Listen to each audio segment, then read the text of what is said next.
Encore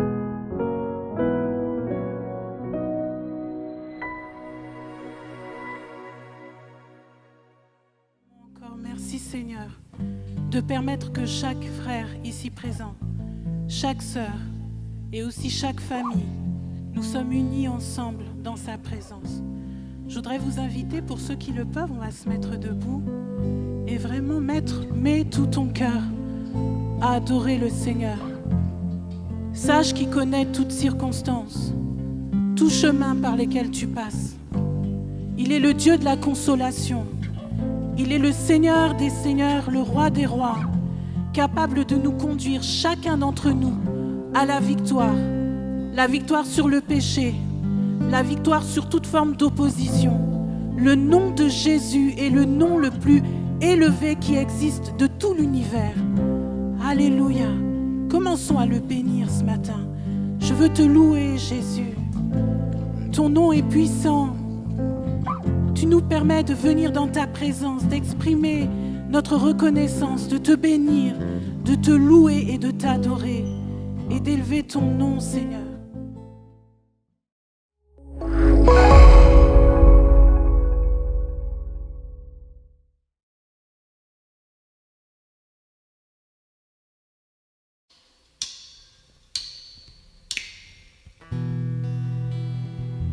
Ce matin, nous voulons encore te dire, Seigneur, nous voici.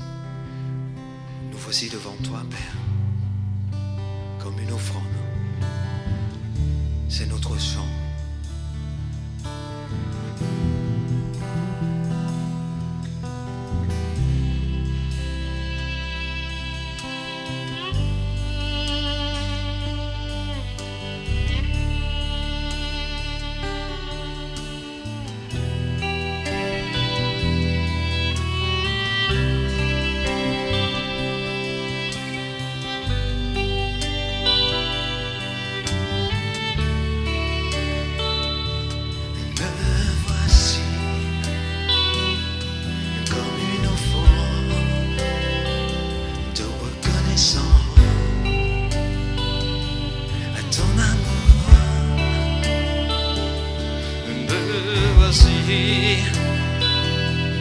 Comme un parfum de reconnaissance en ta présence. Voici mon cœur, voici mon être, toute ma personne, Seigneur, tout te donner. Sans rien garder, sans rien retenir, Seigneur.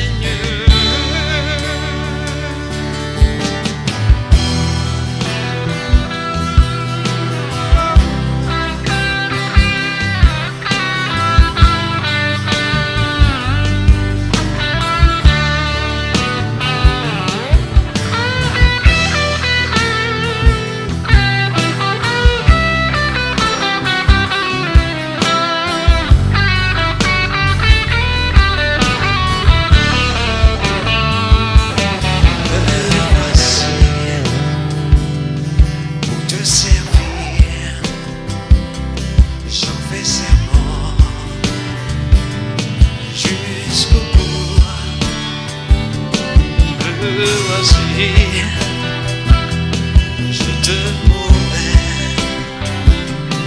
fidélité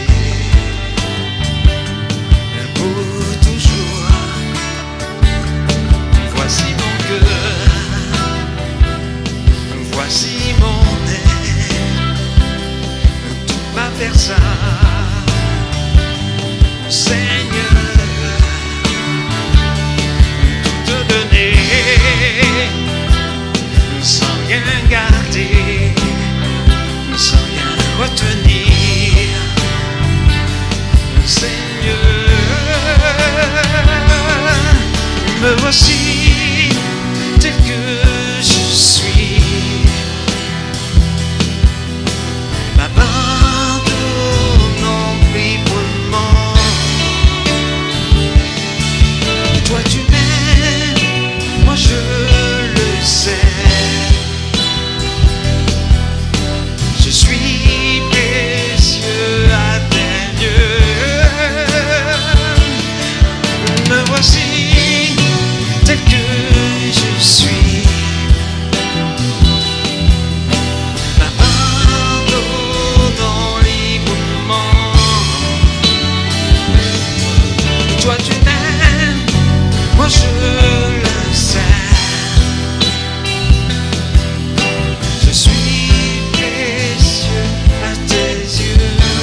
Amen, amen, amen. Alléluia. Merci Alléluia. Seigneur.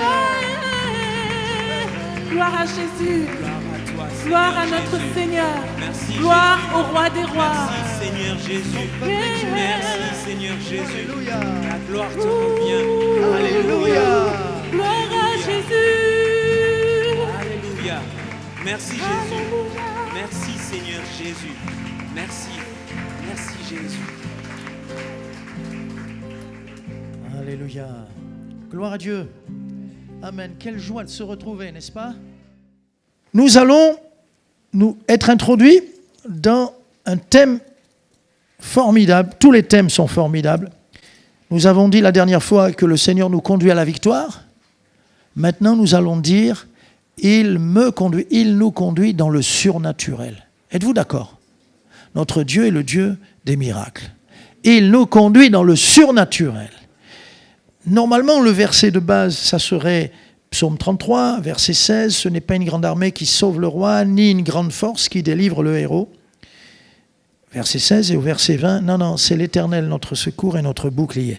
Mais je vais prendre aussi ce verset, Zacharie 4, 6, quand l'ange dit à Zacharie, c'est ici la parole que l'Éternel adresse à Zorobabel, ce n'est ni par la puissance, ni par la force, mais c'est par mon esprit, dit l'Éternel des armées. Alléluia. Dieu nous conduit dans le surnaturel. Dieu veut nous conduire dans le surnaturel. Regardons la personne même en introduction, regardons la personne même de Dieu. Un Dieu, trois personnes, mais un seul Dieu. La triunité, on devrait dire la triunité. Trois personnes. Chaque personne est associée au surnaturel. On va le voir, l'Éternel faisait des miracles, des signes, des prodiges au sein de son peuple. Jésus est venu faisant des miracles et des choses extraordinaires. On n'avait jamais vu ça. Il enseignait, on n'avait jamais entendu quelqu'un enseigner comme lui. Mais alors, la puissance qu'il déployait, les miracles qu'il faisait, c'était incroyable. Incroyable. Et puis, Jésus est parti et il a laissé la place à un autre lui-même, le Saint-Esprit. Mais le Saint-Esprit nous conduit dans quoi? Dans le surnaturel. Comme il est esprit, il nous conduit dans les choses de l'esprit.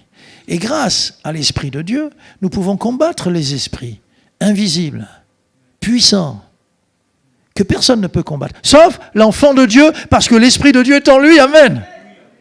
Tu as plus de pouvoir que le président de ce grand pouvoir mondial qui se met en place, de ce futur président.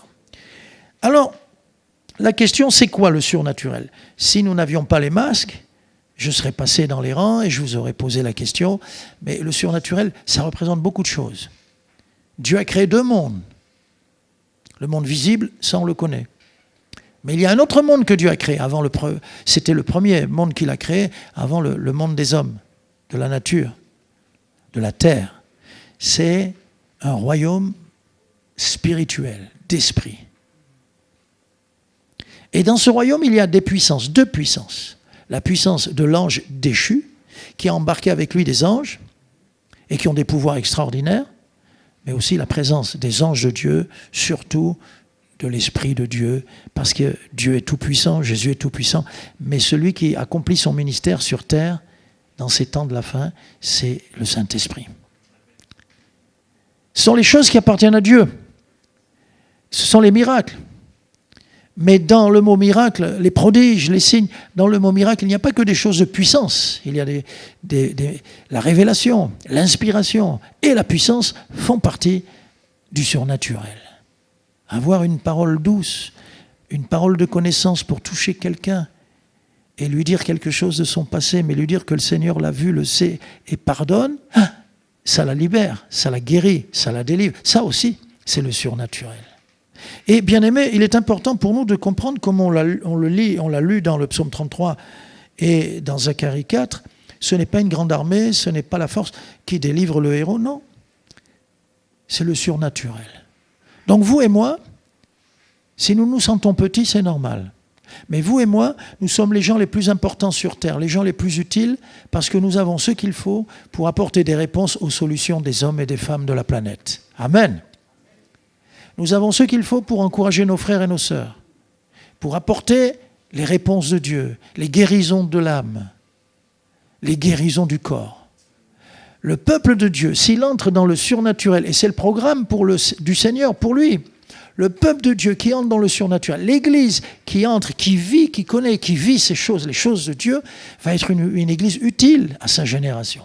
Elle va faire des choses incroyables. Amen. Alléluia. Alors, je veux voir ici deux grands points. Le Seigneur conduit son peuple dans le surnaturel, c'est-à-dire dans le miraculeux. Dans le miraculeux. Rappelons-nous les miracles au désert. Je l'ai déjà dit ça, parce qu'un jour j'ai fait une petite analyse. Je l'ai déjà dit. 3-4 millions de personnes ont quitté l'Égypte. Mais Moïse, les Égyptiens auraient dû dire, mais ne poursuivez pas Moïse, c'est pas la peine. Comment il va nourrir ces gens? Il est parti dans le désert. Comment va-t-il les nourrir? Mais non seulement il les a nourris, le Seigneur, par l'intermédiaire de Moïse, qui a développé la puissance de Dieu, les miracles de Dieu, les prodiges de Dieu. Non seulement, mais en plus, ça a duré 40 ans. Alors je l'ai calculé, je l'avais calculé, je ne l'ai pas en mémoire, mais 3-4 millions de personnes, chaque jour déjà. Comment trouver de l'eau pour ces gens en plein désert? Chaque jour, comment leur apporter du pain? Si on devait livrer avec des camions, combien de camions, ça serait une queue de combien de kilomètres? Pour livrer du pain, le matin, je ne parle même pas des croissants. Tu aimes les croissants, hein? Mais livrer le pain le matin. Et puis apporter la nourriture. Et puis la nourriture, il faut des trains entiers de viande, de légumes, de fruits. Waouh! Et puis au désert, Moïse, il faut un frigo, hein, sinon on va mourir. Il faut un congélateur. Non, un frigo, ça nous va. Où tu branches le frigo dans le désert? Nous, on aurait dit, Moïse, il faut que chaque famille, chaque tente, chaque maison ait son frigo, Moïse. Prie pour qu'on ait une livraison de frigo. D'accord? Et vous voulez que je le branche où? Waouh! Bien. Alors, les miracles au désert, c'est le psaume 78 qui nous en parle. Au passage, notez que le psaume 78, c'est un des psaumes historiques. Il y a des psaumes comme ça, où Dieu montre tout ce qu'il a fait pour les siens au cours des âges, dans le passé. Ça fait du bien. Le peuple des Hébreux devait apprendre par cœur des versets pour se rappeler les choses que Dieu faisait. Et d'ailleurs, le Seigneur disait, tu le diras aux enfants et tu le rappelleras aux enfants de tes enfants. C'était un peuple de mémoire. C'était un peuple de tradition, on va dire, vocale, orale, où il fallait rappeler ce que Dieu avait fait. Nous, on n'a pas besoin d'avoir une mémoire puisqu'on a le livre avec nous. Alléluia. Si tu peux apprendre par cœur, apprends par cœur. Des kilomètres de Bible. Mais il est bon de se rappeler ce que Dieu a fait. Le psaume 78, il rappelle le passé, comment Dieu a été ce Dieu du surnaturel pour son peuple. Et parmi tous ces versets magnifiques, j'en ai pris 4. Le verset 13. L'Éternel fendit la mer et leur ouvrit un passage. Il fit dresser les eaux comme une muraille. Donc déjà, il a fait quelque chose d'extraordinaire. Mais ils sont juste passés. C'est par la suite. 40 ans de miracles. 40 ans de miracles. Verset 14. Il les conduisit le jour par la nuée et toute la nuit par un feu éclatant. Il fendit des rochers dans le désert et il donna à boire comme des flots abondants. Verset 16. Du rocher, il fit jaillir des sources et couler des eaux comme des fleuves. Amen. Il a fait des choses extraordinaires. Le premier miracle est incroyable, est géant, mais ce n'est qu'un début. Le surnaturel attend ce peuple dans le désert. J'aimerais te dire, mon frère, ma sœur, si tu entres dans ce désert brûlant, ou si tu es déjà entré dans ce désert brûlant, Dieu t'accompagnera, Dieu te gardera, Dieu déploiera son surnaturel, Dieu te fera voir ses miracles. Alléluia! Il était là 40 ans et de l'eau a coulé en plein désert, plusieurs façons. Et je n'ai même pas cité le verset qui parle de la viande qui est venue des cailles. Des cailles, d'abord, elles se sont regroupées par nuages, des nuages et des nuages, des millions de cailles qui sont venues tout d'un coup ensemble et se poser dans le camp d'Israël, sur 20 kilomètres, à peu près, parce que j'ai calculé, c'est calculé en distance, en marche, sur une épaisseur d'1 mètre, peut-être des millions de cailles. Et ils ont eu à manger. Mais surtout dans le quotidien, Dieu a été fidèle par ses miracles. Alors je pourrais continuer. Les miracles au désert. Pendant la conquête, deuxième point, pendant la conquête de Canaan, ils ont été conduits pendant la conquête de différentes façons. Dieu parfois a envoyé les frelons pour chasser l'ennemi.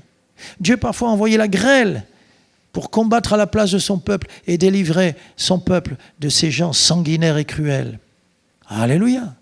Dieu parfois, dans une autre occasion, a fait tournoyer l'épée, c'est-à-dire que peut-être ils se sont fâchés, là, sous cette tente, puis l'autre tente, puis, et ils ont commencé à se battre entre eux, à s'entretuer, selon l'expression de notre langue. Ou parfois, une nouvelle est arrivée, l'ennemi a eu peur et s'est enfui et a laissé tout, le butin, la nourriture, tout. Et les enfants d'Israël n'ont plus eu qu'à se servir.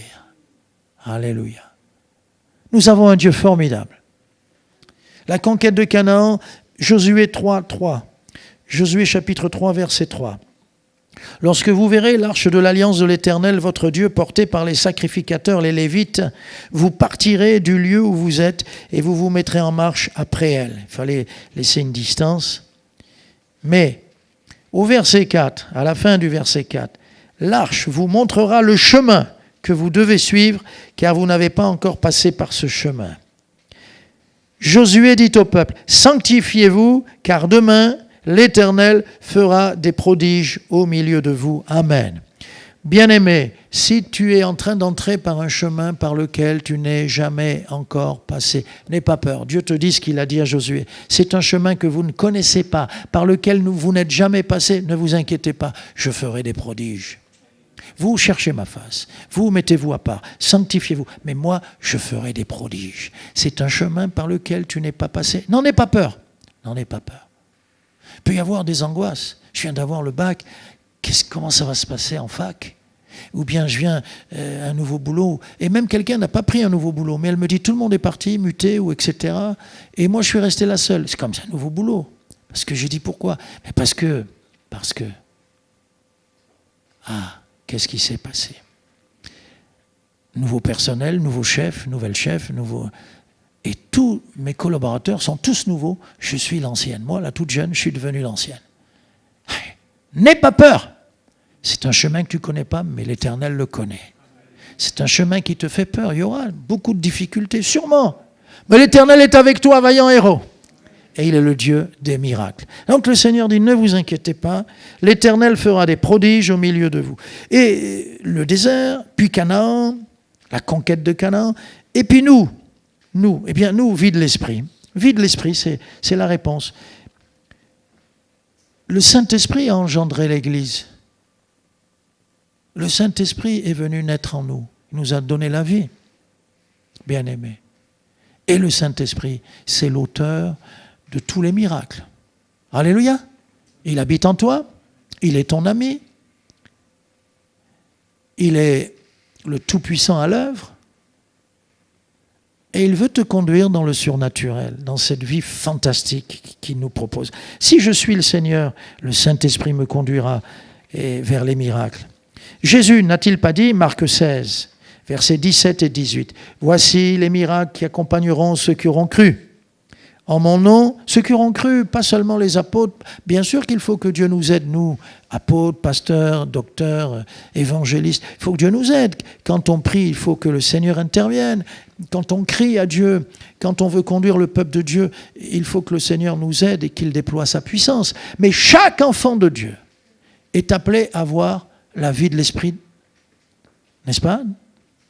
Dans ce qu'il fait, là où il va, là où il passe, là où il marche, quand tu parles, quand tu te tais. Amen. Chaque enfant de Dieu. Et là, voici les miracles qui accompagneront ceux qui auront cru. En mon nom, ils chasseront les démons. Ils parleront de nouvelles langues. Ils saisiront des serpents. S'ils boivent quelques breuvages mortels, il ne leur fera pas de mal. Comprenez bien, il ne s'agit pas de dire Dieu est avec moi, je bois du poison, alléluia. Non, tu ne tenteras pas Dieu. Mais si on t'empoisonne, toi tu es innocent, le Seigneur te garde. Tu vis dans le surnaturel. On t'empoisonne et la personne elle attend. C'est arrivé à un jeune homme dans un pays que je ne nommerai pas. Le jeune homme se sentait faible, mais il était toujours là. Et au bout d'un mois, la maman vient le voir et elle dit « Écoute, il faut que tu nous parles de ton Jésus parce qu'il doit être vraiment fort, hein, ton Jésus. » Pourquoi, maman ? Parce qu'elle était hostile, son père était hostile. Parce que ton père et moi, tous les jours, on met du poison dans ta nourriture et on attend que tu meurs et tu ne meurs pas. Des parents. La religion est tellement puissante qu'elle aveugle le cœur d'une maman, le cœur d'un père. Vous le savez, ça. Des enfants peuvent dénoncer et accuser leurs parents pour qu'on les jette en prison à cause de ce Jésus. Dans certains pays, quand une jeune fille se tourne vers le Seigneur, le grand frère ou l'oncle ou même parfois le père viennent la violer pour l'humilier. Et parfois on lui dit, c'est fini, dehors. Waouh, à cause de Jésus. Et alors elle lui a dit, et tu ne meurs toujours pas. Amen. S'ils boivent quelques breuvages mortels, il ne leur fera point de mal. Mais il continue, ils saisiront les serpents. S'ils boivent quelques breuvages mortels, il ne leur fera pas de mal. Ils imposeront les mains aux malades, et les malades seront guéris. Verset 20, ils s'en allèrent prêcher partout. Le Seigneur travaillait avec eux et confirmait la parole par les miracles qui l'accompagnaient. Ils s'en allèrent prêcher partout. Quand il y a eu la persécution, les apôtres sont restés à Jérusalem. Mais les chrétiens sont allés partout prêcher, partout témoigner. C'est allé jusqu'en Asie mineure, c'est allé très loin, à des centaines de kilomètres. La dispersion à cause de la persécution. Le diable, quand il attaque l'Église, la persécution, le mal, la calomnie, il fait « mais en soufflant sur le feu du Saint-Esprit, il en répand la chaleur, la bénédiction, les miracles. » Et chaque chrétien est parti avec le Saint-Esprit. Et ils ont prêché, ils ont proclamé Christ, au point, et ça se passe comme ça dans les actes, qu'au bout de quelques temps, on est obligé d'appeler les apôtres de Jérusalem.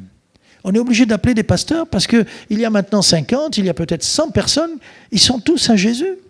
Mais maintenant, il faut les conduire. Les chrétiens ont fait leur travail de pionniers, d'évangélistes, de témoins. C'est pas beau, ça. Et sûrement qu'ils ont dû prier, les gens étaient guéris.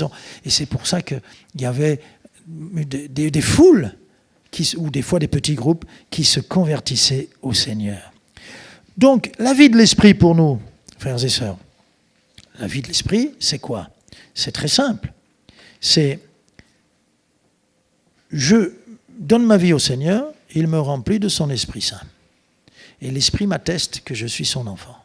L'Esprit d'adoption fait que je naître, j'ai ma deuxième naissance, et cette naissance fait, par la filiation du Saint-Esprit, fait de moi un enfant d'adoption.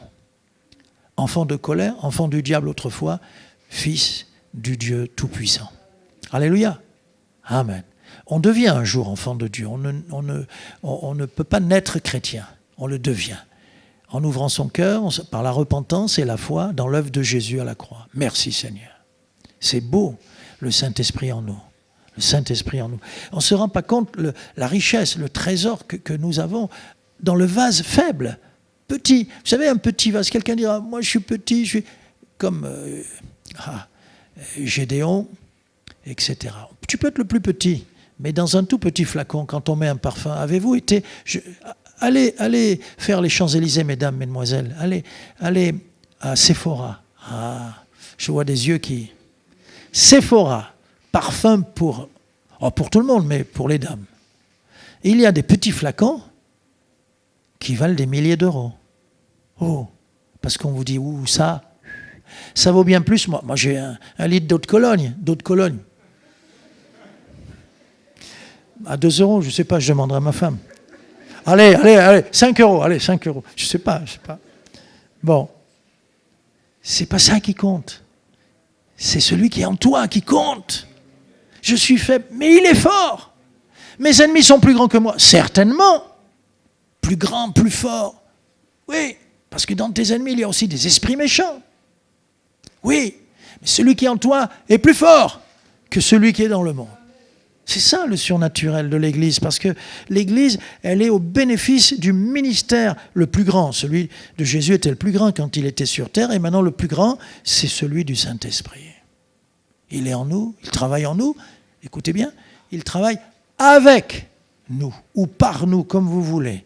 Il travaille par nous. C'est pour ça que le Seigneur travaillait avec eux. Le baptême dans le Saint-Esprit, c'est quoi? Vous recevrez, acte 1, 8, vous recevrez une puissance. Le Saint-Esprit survenant sur vous, et vous serez mes témoins. Donc c'est une puissance, pasteur, les miracles, pas que, excusez-moi de répondre à la manière des jeunes, pas que, il n'y a pas que la puissance de miracles. Le Saint-Esprit survenant sur vous, et vous serez mes témoins. En grec, martyrion, ça donnait le mot martyr. Le Saint-Esprit, Jésus a dit, le Saint-Esprit en vous vous donnera la capacité de supporter le martyre, les injustices, les calomnies, la prison, les coups et même la torture et la mort. Ils allaient en chantant des cantiques à la mort. Aujourd'hui, on sait qu'un chrétien, quand il meurt avec la paix, la douceur, en pardonnant à ses ennemis. On le sait. C'est impressionnant. Et certains se sont même convertis. Il y a des bourreaux qui ont été impressionnés. Alors, le baptême dans le Saint-Esprit, c'est une puissance, mais c'est-à-dire une capacité d'encaisser. Plus je suis rempli du Saint-Esprit, et plus j'encaisse les coups, et plus j'aime ceux qui me font du mal. Quand Jésus dit, si on te frappe sur la joue droite, tends aussi la gauche. Le monde ne peut pas comprendre ça, il se moque de nous. Mais humainement, je ne peux pas. Si on me frappe sur la joue droite, quelqu'un m'a dit, il n'a même pas le temps de toucher ma joue droite. C'est déjà parti. Oh, un chrétien m'a dit ça. Oui, humainement, c'est vrai, c'est impossible. Mais ils ne savent pas ce que ça veut dire, le Saint-Esprit, qui nous rend capables de ressembler à Jésus, qui nous rend capables d'aimer, de pardonner, d'oublier, d'effacer, et de ne plus sentir les coups. Alléluia. Amen. Une maman, quand elle a son ado qui dit une bêtise, tu ne m'aimes pas. Ouais, mais elle pourrait penser, elle l'aime, elle ne l'écoute pas, elle l'aime. Mais elle pourrait dire, ouais, comment il me dit ça? Je me suis levé combien de nuits, combien d'heures j'ai passé pour lui quand il était malade ou quand il fallait lui faire les biberons. En plus, il voulait un biberon toutes les 2 heures, et tout, etc.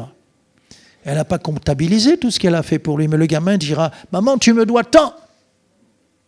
Comment ça, mon chéri? Ben, j'ai fait 3 fois la vaisselle cette semaine, c'est trop.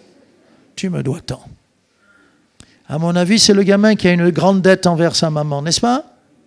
Puis après, quand la jeune fille, la dot, est en colère et elle dit tout ça, quand elle se marie et qu'elle a un enfant, elle va voir sa maman et elle dit, maman, comment tu as fait avec moi pour me supporter? J'ai envie parfois de... Elle n'ose pas dire la suite. Mais mon bébé ou mon enfant m'énerve. Eh bien, la maman dit, écoute, le Saint-Esprit va te rendre capable. Alléluia! Quelle puissance, alléluia!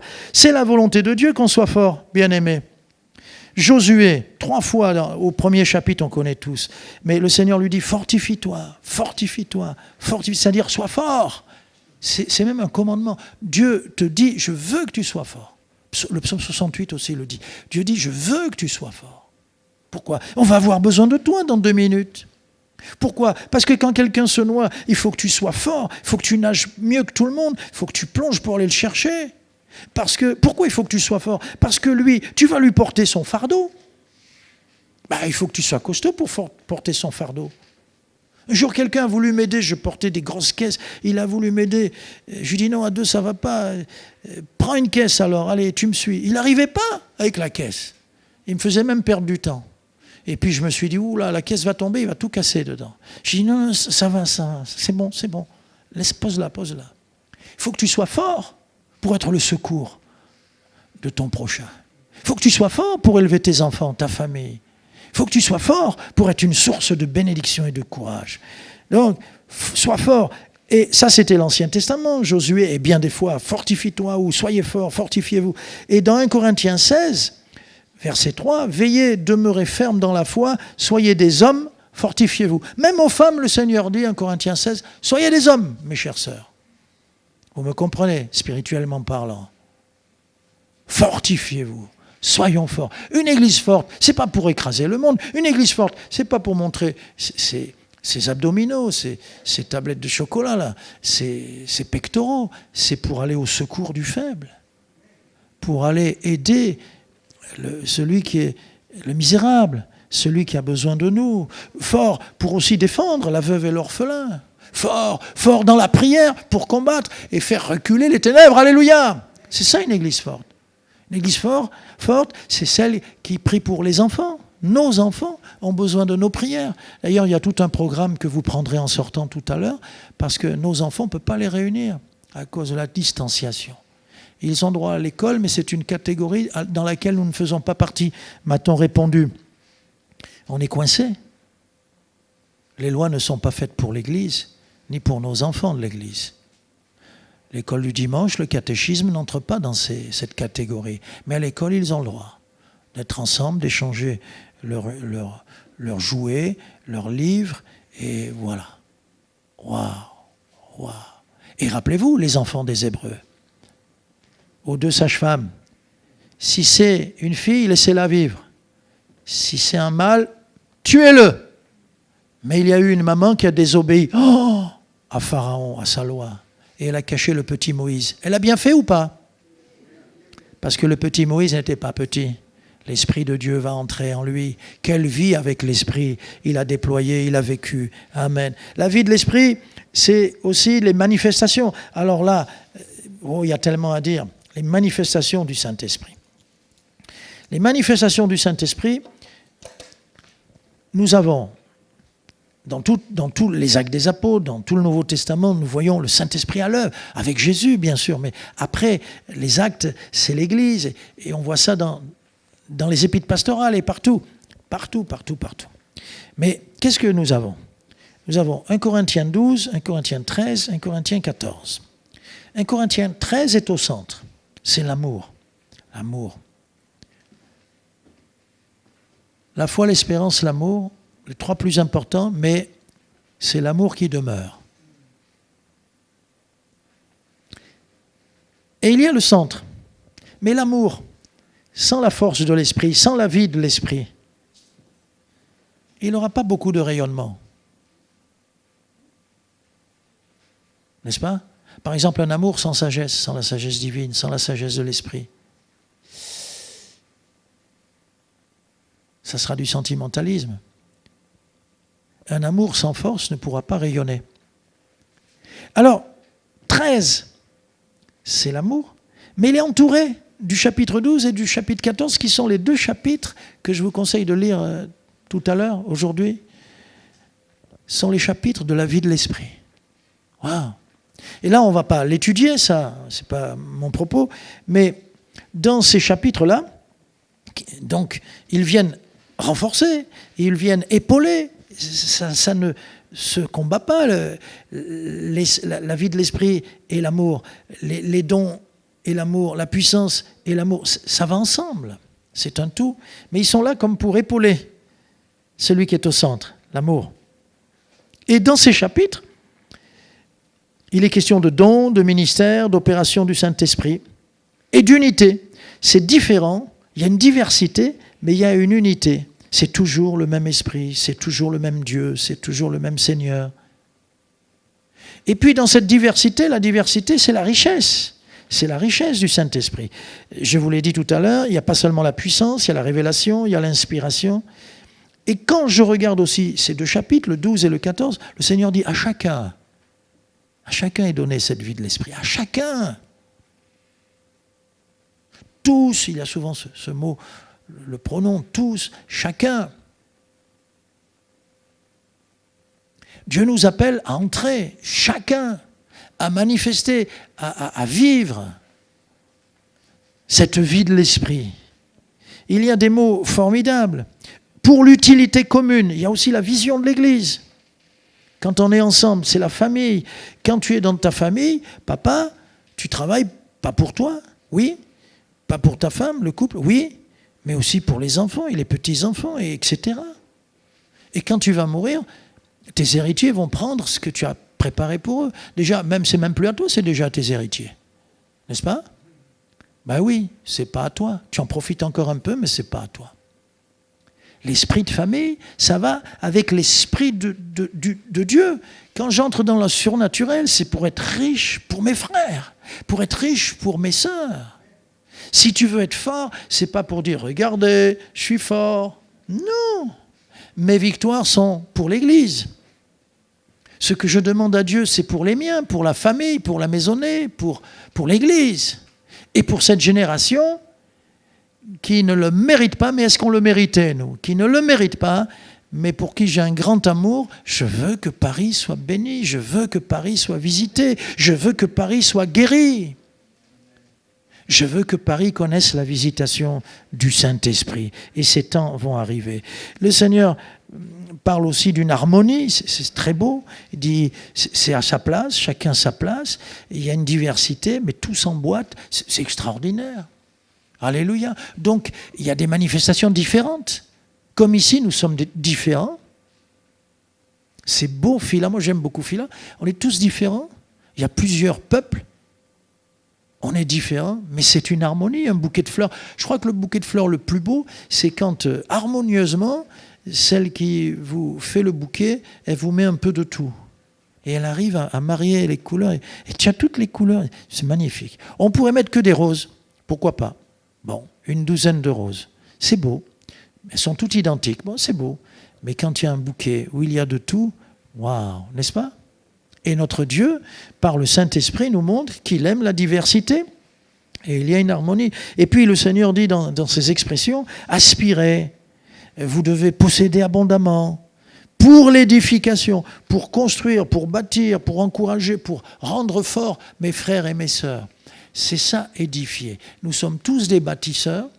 Édifier, c'est construire. Je construis ma propre vie déjà, la vie de ma famille. Je construis, ensemble nous construisons l'Église. Et avec quoi? Avec qui? Avec le Saint-Esprit. Et avec quoi? Avec la parole de Dieu et avec ce que le Saint-Esprit nous aura donné. Alléluia! Parce qu'on ne peut pas le faire par notre propre force et par aucun autre moyen humain. Ni par puissance, ni par force, mais par mon esprit, dit le Seigneur. Je vous rappelle ce qu'on a lu tout à l'heure dans Zacharie.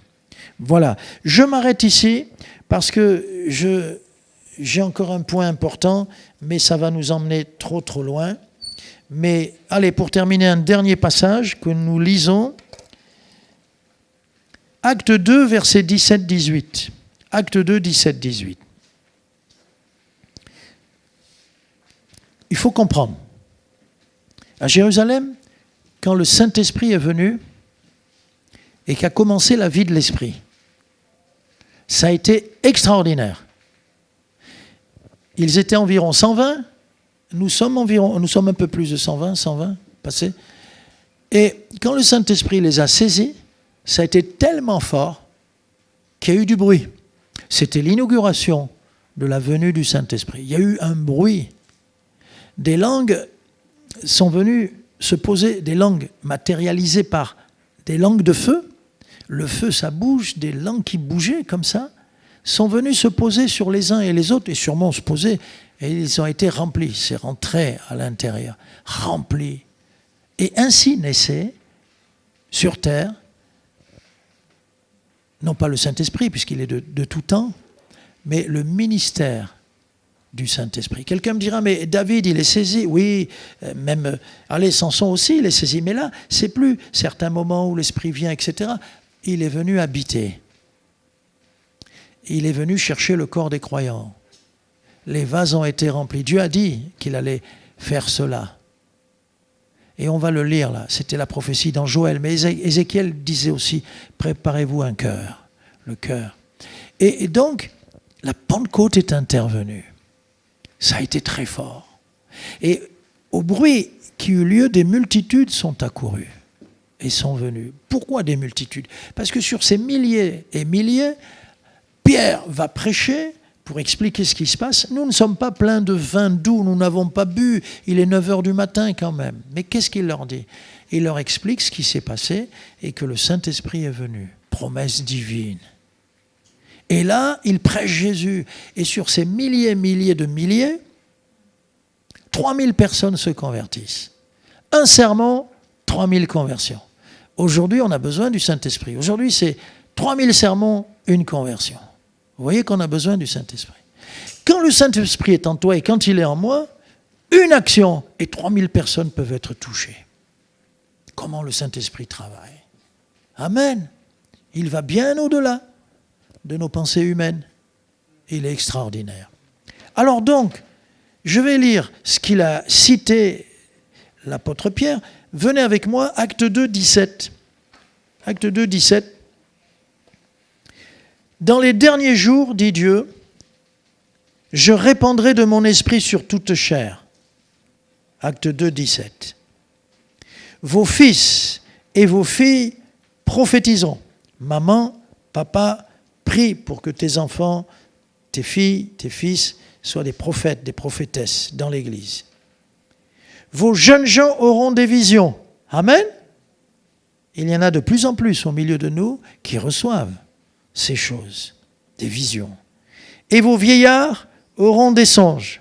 Si tu veux savoir si tu as vieilli ou pas, tu viens me dire si tu as eu une vision ou un songe et je te dirai si tu es jeune ou si tu es vieux. Non. Mais c'est pour dire, bon, la vision c'est quoi? Tu es réveillé et tu vois des choses. Tu es assis, tu es en train même de lire ta Bible tout d'un coup, ou tu rentres, tu es debout, tout d'un coup tu n'es plus là, tu es là mais tu n'es plus là. Tu vois des choses que Dieu te montre. Le songe, pendant la nuit, tu fais un rêve, un songe, un rêve. Mais un songe de Dieu. Un songe de Dieu. Des songes, on peut en faire, parce que notre personnalité est telle que pendant la nuit, nous sommes fragilisés, nous n'avons aucune défense, et toutes les blessures de la veille ou de l'avant-veille ou des jours précédents vont se manifester, et on va avoir le sentiment, par exemple, qu'on court et qu'on tombe dans un trou, et on se réveille, on va avoir peur de quelque chose. Ça nous arrive à tout le monde. Non, ça c'est quand Dieu te donne son rêve, le songe. Daniel, jeune homme, mais Daniel, vieillard, toute sa vie, il a été très sensible et il a vécu la vie de l'esprit dans le domaine des songes, des rêves et des visions. Mais c'est très utile. Parce que ce que Dieu te donne de voir, c'est pour aider. Alléluia. Dans une église, le pasteur m'a dit, toujours ça a été difficile partout où j'étais de trouver les locaux. Est-ce que c'est ça? Est-ce que Dieu est d'accord? Est-ce que c'est la pensée de Dieu? Il ne faut pas se tromper, on tremble. Et en même temps, si c'est ça et que je ne prends pas, et puis, bon, etc., etc. Il dit, mais là où j'étais, et il m'a raconté l'histoire, il me dit, là ça a été facile. Un frère me dit, pasteur, pendant que j'étais en prière, Dieu m'a montré les prochains locaux. Quand quelqu'un te dit ça, tu dis... oui, ou alors tu dis, heureusement qu'il est là, j'aurais pas besoin de prier. Tu pries, parce que si ce frère se trompe, toute l'église se trompe. Dieu m'a montré. Alors le pasteur lui dit avec sagesse, écoute, je le crois, tu es un homme de prière, eh bien, quand je visiterai une salle, je t'emmènerai. Tu me diras rien, mais après on parlera. Ok, pasteur. Et à chaque fois qu'une salle se présentait, allez, ils y allaient, ils lui disaient rien, le pasteur sentait, c'est pas le plan de Dieu. Il disait alors, pasteur, je veux pas vous influencer. Non, vas-y maintenant, moi ben pasteur, c'est pas ce que j'ai vu. Ah ben tu me confirmes. Puis un jour, ils ont vu ce qu'il avait vu en vision des années avant. Et il me dit, ben tu vois, ce qu'il avait vu, c'est la salle où nous sommes maintenant. Oh, alléluia! Parce que ça s'est fait. Parce que ça c'est fait. C'est utile, c'est précieux d'avoir des hommes, des femmes, des jeunes gens qui ont des visions et des vieillards qui ont des songes. Amen. Et si tu es entre les deux âges, eh bien que Dieu te donne des visions et des songes. Tu es d'accord? Amen. Non, c'est pas pour dire, mais c'est pour, Dieu dit pour montrer la variété. Et, alors voilà. Alors oui, verset 18, sur mes serviteurs et sur mes servantes dans ces jours-là, je répandrai de mon esprit et ils prophétiseront. Et puis il parle de signes dans le ciel. Il va y avoir des perturbations, des signes dans le ciel. Vous vous rendez compte que ça commence un tout petit peu. On vous dit, c'est détraqué. Il y a parfois de la neige en été et une grande chaleur en hiver. Il va y avoir des signes dans le ciel. Quelle sorte de signes? Peut-être, il est question de la lune qui va être bouleversée, mais ça c'est vraiment vers la fin. Mais déjà, attendons-nous à voir des signes dans le ciel. Verset 39, on saute au verset 39. La promesse est pour vous. Amen. Oh, il n'y en a que 2 qui sont d'accord. Verset 39, la promesse de la vie de l'Esprit. La promesse est pour vous. Alléluia. Pour vos enfants et pour tous ceux qui sont au loin. Alors, au loin de Jérusalem, c'est vraiment nous. Paris, ça fait loin de Jérusalem. En aussi grand nombre que le Seigneur notre Dieu les appellera. Amen. Voilà, je m'arrête. La prochaine fois, nous verrons comment Jésus accorde sa puissance aux siens, à sa famille, à ses bien-aimés, à ses soldats, à ses disciples. Nous en avons besoin. Mais maintenant, je veux faire un appel. Je m'appelle moi-même de la part de Dieu, parce que si je dis « il te conduit dans le surnaturel », il faut maintenant que l'appel retentisse pour que nous entrions, vous et moi, pour que nous recevions, pour que nous soyons renouvelés, pour que nous manifestions cette vie dans le Saint-Esprit. Êtes-vous d'accord avec le programme de Dieu ? Il le veut, il le veut. Rempli d'amour, mais armé des armes du Saint-Esprit. Rempli d'amour, mais avec toute la puissance des dons. Rempli d'amour, mais avec toute la sagesse du Saint-Esprit. Rempli d'amour, mais avec les révélations, l'inspiration divine qui va nous conduire à faire les œuvres de Dieu. En plein désert, mais avec le déploiement des miracles de Dieu. Pendant la conquête de Canaan, avec des ennemis plus forts que nous, mais avec la force du Tout-Puissant qui nous accompagne. Il nous précède, il nous suit, mais surtout il vit en nous. Alléluia. Amen. Conduis-nous dans ces instants maintenant. Ce temps-là va être pour nous une manière de te dire, Seigneur, me voici. Comme un vase, me voici, Seigneur. Tu me vides de moi-même, de mes schémas, de mes bêtises, de mes péchés. Tu me vides de moi-même, de mes idées à moi, mais qui sont humaines, de ma sagesse à moi, pour me remplir de toi. Que le Saint-Esprit, ton cher Saint-Esprit, nous remplisse jusqu'à déborder, Seigneur. Et que nous ayons un moment merveilleux. Nous voici. Tu distribues à chacun comme tu veux, nous dit ta parole. Tu distribues à chacun. Je ne veux pas être oublié.